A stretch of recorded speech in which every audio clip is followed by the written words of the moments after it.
Hello and a very warm welcome to each one of you. And today we are diving into the third night that the philosopher and youth are going to meet. And it is about the entire third night is about discard the other people's task from this amazing book, The Courage to be Disliked. All right, let me quickly share the screen so that you all can read along with me.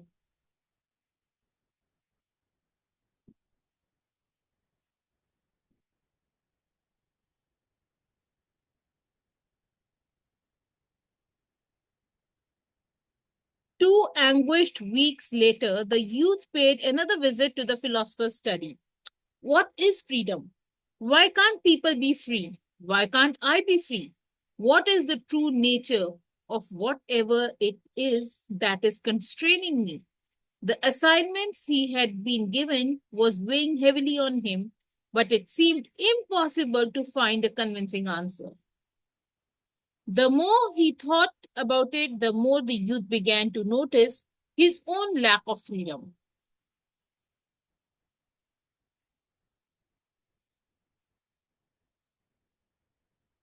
Deny the desire for recognition. Youth says, so you said that today we would discuss freedom, philosopher. Yes. Did you have any time to think about what freedom is? Youth. Yes, actually. I thought about it at great length, philosopher. And did you arrive at any conclusions? Youth. Well, I couldn't find any answers. But I did find this. It's not my own idea, but something I came across at the library. A line from a novel by Dostoevsky. Money is coined freedom. What do you think? Isn't coined freedom a rather refreshing term? But seriously, I was fascinated to find this one line that drove right to the heart of this thing called money. Philosopher. I see. Certainly, if one were to speak of very general sense of the true nature of that which is brought about by money, one might say that is freedom. It is an astute observation, to be sure, but you wouldn't go so far as you say freedom, therefore, is money, would you? Youth. It's exactly as you say. There probably is freedom that can be gained by way of money. And I'm sure that freedom is greater than we imagine. Because in reality, all the necessities of life are dealt with through financial transactions. Does it follow then that if one possesses great wealth, one can be free? I don't believe that is the case. I would certainly like to believe that it is not the case and that human values and human happiness cannot be bought with money. Philosopher. Well, say for the moment that you have obtained financial freedom, and then, though you have gained great wealth, you have not found happiness. At that time, what problems and privations would remain for you? Youth. It would be interpersonal relationships you have been mentioning. I have thought deeply about this matter. For instance, you might be blessed with great wealth, but not have anyone who loves you. You have no comrades whom you could call friends, and you are not liked by anyone. This is a great misfortune. Another thing I can't get out of my head is the word bonds. Every one of us is tangled up and writhing in these strings that we call bonds. Having to be attached to a person you don't even care for example, or to always watch out for your awful boss mood swings. Imagine if you could be released from such petty interpersonal relationships, how easy things would be. But no one can really do such thing. Wherever we go, we are surrounded by people and we are social individuals who exist in our relations to other people. No matter what we do, we cannot escape the rope of the interpersonal relationships. I see now that Adler's statement, all problems are interpersonal relationship problems, is a great insight. Philosopher, it is a crucial point. Let's dig a little deeper. What is it about our interpersonal relationships that is robbing us of our freedom? Youth. Last time you spoke about whether one thinks of other people as enemies or as comrades. You said that if one becomes able to see others as one's comrades, one's way of looking at the world should change as well. That certainty, that certainly makes sense. I felt quite convinced the other day when I left here. But then what happened? I gave a matter some careful thought and I noticed that there are aspects of interpersonal relationships that can't be completely explained. Philosopher, like what? You. The most obvious one is the existence of parents.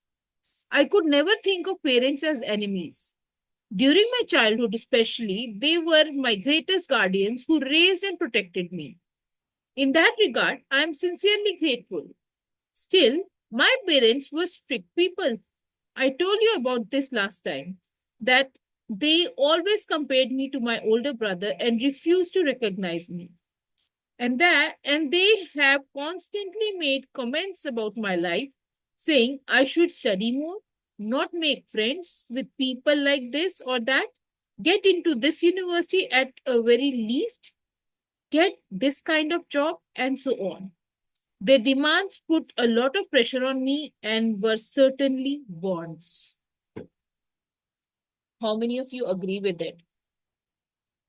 हम लोगों को बचपन से कुछ ना कुछ तो mind mapping दी जा रही है. We have been trained, we have been asked for, we have some, our parents have been having some kind of expectations from us. And those are bonds. हमारे को वो freedom feel नहीं करने दे रहा, I think. In the earlier part of the chapter, it also spoke about how, you know, अगर हमारे पास even if we have all the fortune, we are financially free, there are few things that money cannot buy. That is wisdom, intelligence, that is health, that is time. जब Covid आया था, लोगों के पास जितना मर्जी पैसा था, they could not find a bed in the hospitals. They could not save their loved ones. Let's see. Philosopher, then what did you end up doing? Youth. It seems to me that until I started university, I was never able to ignore my parents' intentions. I was anxious, which was unpleasant. But the fact of the matter is that my wishes always seemed to end up overlapping with my parents. My place of work, I choose myself, however. Philosopher. Now that you mentioned it, I haven't heard about that yet. What kind of work do you do? Youth. I am now working as a librarian in the university library. My parents wanted me to take on my father's printing plant like my brother did. Because of this, ever since I started my current job, our relationship has been somewhat strained. If they weren't my parents and instead were enemy like presence in my life, I probably wouldn't have minded at all. Because no matter how much they might have tried to interfere, I could always just ignore them. But as I have said, parents to me are not enemies. Whether or not they are comrades is another matter. But at the very least, they are not what I would call enemies. It's a relationship that is much too close to be able to just ignore their intentions. Philosopher. When you decided which university you would go to in line with your parents' wishes, what sort of emotions did you feel with regard to your parents? Youth. It's complicated. I did have feelings of resentment, but on the other hand, there was this sense of relief too. You know that I could get them to recognize me if I went to that school. Philosopher. You could get them to recognize you? Youth. Come on, let's stop the roundabout leading questions. I'm sure you know what I'm referring to. It's the so called desire for recognition. It's interpersonal relationships problems in a nutshell. We humans live in a constant need of recognition from others. It is precisely because the other person is not an adherent enemy that one wants recognition from him, isn't this? So, yes, that's right. I wanted to be recognized by my parents. Philosopher. I see. Let's talk about one of the major premises of Adlerian psychology regarding this matter.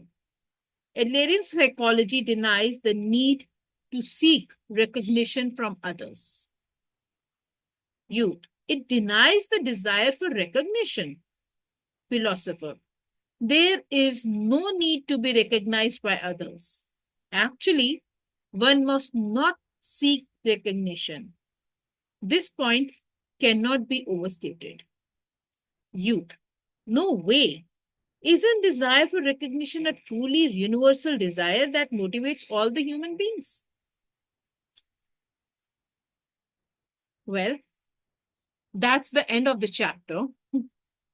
And the reality is, we, the women, maybe yesterday also we were talking about this, that men were the breadwinners, for the house.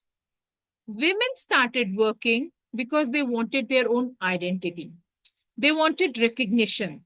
They did not wanted themselves to be called just a homemaker. I'm curious to know what does the Adlerian psychology actually talks about in this, third night. But we shall continue reading tomorrow. And I wish you a very good night. And the ones who are joining from abroad, have a wonderful day ahead. God bless you all, and bye-bye.